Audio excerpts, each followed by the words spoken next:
Hi friends, welcome to Shweta SSR channel. నేను ఇక్కడ చూపించబోతున్నది మునక్కాడలతో సాంబార్ ఎలా చేయాలనేసి.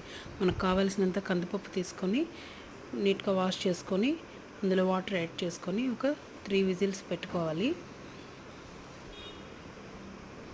నెక్స్ట్ మనకు కావాల్సిన మునక్కాడలు తీసుకొని వాష్ చేసుకొని కట్ చేసి పెట్టుకోవాలి. ఒక ఆనియన్, కొద్దిగా గార్లిక్ కూడా కట్ చేసుకొని పెట్టుకోవాలి. 3 విజిల్స్ వచ్చిన తర్వాత మనం కట్ చేసుకున్న మునక్కాడల్ని అందులో యాడ్ చేసుకోవాలి. యాడ్ చేసుకున్న ఆనియన్, గార్లిక్ కూడా అందులో యాడ్ చేసుకోవాలి. కొద్దిగా సాల్ట్ కూడా యాడ్ చేసుకోవాలి. స్టవ్ ఆన్ చేసి కుక్కర్ పెట్టుకొని కాసేపు అలాగే ఉడికించాలి. కొద్దిగా వాటర్ కూడా యాడ్ చేసుకోవాలి. కాస్త చింతపండు నానబెట్టుకోవాలి. 3 టమాటోస్ తీసుకొని కట్ చేసి పెట్టుకొని అందులో వేసుకోవాలి. అది ఉడికిన తర్వాత 2 స్పూన్ కారం పొడి, 1/2 స్పూన్ పప్పుచారు పొడి, 2 స్పూన్స్ ధనియా powder, 2 spoons MTR sambar powder add చేసుకోవాలి.